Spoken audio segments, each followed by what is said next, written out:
오늘의 이야기는 많은 신혼부부, 그리고 내 집 마련의 꿈을 안고 살아가는 대한민국의 청춘들이라면 누구나 한 번쯤 깊이 공감할 만한 고민에서 시작됩니다. 대출 없이 우리 힘으로 온전히 소유한 집이 얼마나 달콤하고 안정적으로 들리는 말인가요?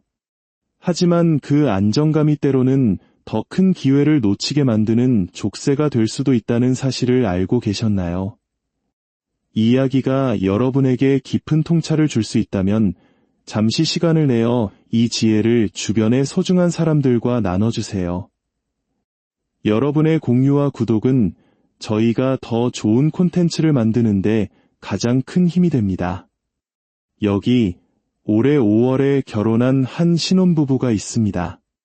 30대 초반의 이들은 부모님의 약간의 도움과 두 사람이 열심히 모은 돈을 합쳐 부천에 있는 3억 8천만 원짜리 아파트를 단 한 푼의 대출도 없이 현금으로 매수했습니다. 모두가 부러워할 만한 상황이죠. 빚이 없다는 것은 곧 재정적 자유를 의미하는 것처럼 보였으니까요. 하지만 입주한 지 불과 5개월, 이들의 마음속에는 혹시 우리가 잘못된 선택을 한 것은 아닐까? 라는 불안의 씨앗이 싹트기 시작했습니다. 그들이 선택한 집은 바로 흔히 말하는 나홀로 아파트였기 때문입니다. 입지는 나쁘지 않았지만 130세대라는 작은 규모는 아파트 가격 상승의 분명한 한계가 될 것이라는 현실을 마주하게 된 것이죠. 이 부부의 고민은 단순히 집값이 오르지 않아서가 아니었습니다. 그들의 내면에는 훨씬 더 복잡한 감정이 소용돌이치고 있었습니다. 바로 레버리지에 대한 근원적인 두려움과 기회비용에 대한 뒤늦은 깨달음이었죠.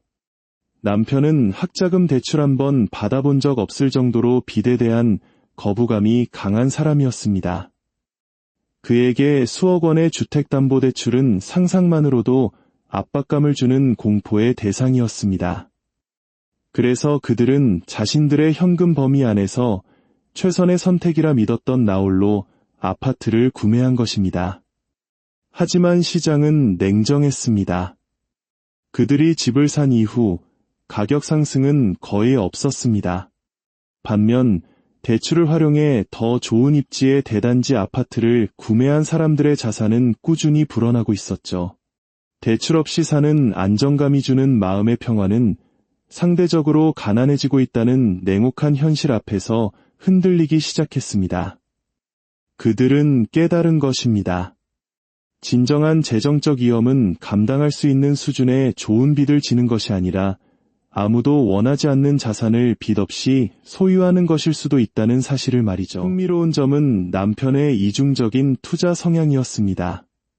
그는 부동산 대출은 그토록 두려워하면서도 주식 투자에는 비교적 거부감이 없었습니다. 과거에 운 좋게 주식으로 돈을 벌어본 경험이 있었기 때문입니다. 이 지점에서 우리는 인간의 심리를 꿰뚫는 중요한 통찰을 얻을 수 있습니다. 성공의 경험은 두려움을 무력화시킨다는 것입니다. 그는 주식시장의 변동성은 경험해본 리스크였기에 감당할 수 있었지만 대출은 경험해보지 못한 미지의 공포였던 셈입니다. 상담가는 이 점을 정확히 짚어냈습니다. 주식으로 돈을 벌어봤기 때문에 주식이 두렵지 않은 겁니다. 만약 대출을 받아서 집을 샀는데 그 집으로 돈을 버는 경험을 한번 해본다면 대출에 대한 두려움 역시 눈 녹듯이 사라지게 될 겁니다. 이 말은 부부에게 단순한 조언을 넘어 자신들의 편견을 깨뜨리는 계기가 되었습니다. 때로는 가장 큰 리스크는 행동하지 않는 것 그 자체일 수 있습니다. 그렇다면 이 부부는 앞으로 어떤 선택을 해야 할까요?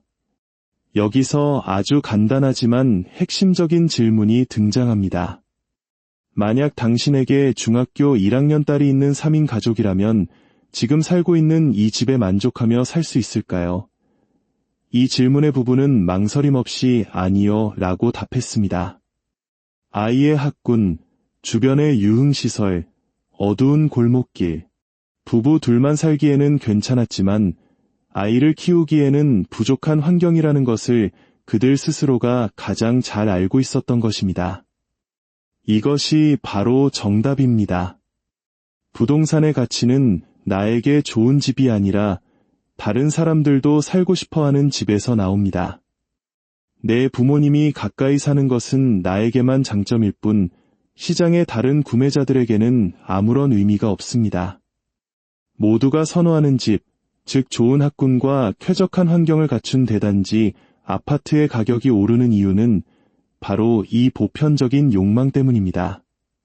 그들은 자신들의 집이 내 인생의 마지막 집이 아니라면 언젠가는 반드시 팔아야 한다는 사실을, 그리고 그러기 위해서는 누가 이 집을 사줄 것인가라는 질문에 답할 수 있어야 한다는 것을 깨달았습니다. 해결책은 명확해졌습니다. 지금 살고 있는 집을 파는 것입니다. 가격이 거의 오르지 않았기에 양도소득세에 대한 부담도 없습니다. 그리고 내년에 태어날 아이를 위해 정부에서 지원하는 신생아 특례 대출과 같은 좋은 제도를 적극적으로 활용해야 합니다. 많은 이들이 금리 인상과 원리금 상한의 부담을 걱정하지만 대한민국의 금융 시스템은 DSR, 총부채 원리금 상환 비율, 과 같은 강력한 규제를 통해 개인이 감당할 수 없는 빚을 지는 것을 원천적으로 막고 있습니다. 정부가 이미 안전장치를 마련해 둔 셈입니다. 지금은 용기를 내어 한 단계 도약해야 할 때입니다. 지금의 집을 계속 보유하는 것은 상승장에서는 남들보다 덜 오르고 하락장에서는 남들보다 더 크게 떨어질 위험을 안고 가는 것과 같습니다. 출퇴근 시간이 조금 길어지더라도 아이에게 더 나은 환경을 제공하고 가족의 자산을 꾸준히 성장시켜 줄 수 있는 견고한 대단지 아파트로 옮겨가는 것이 현명한 선택입니다.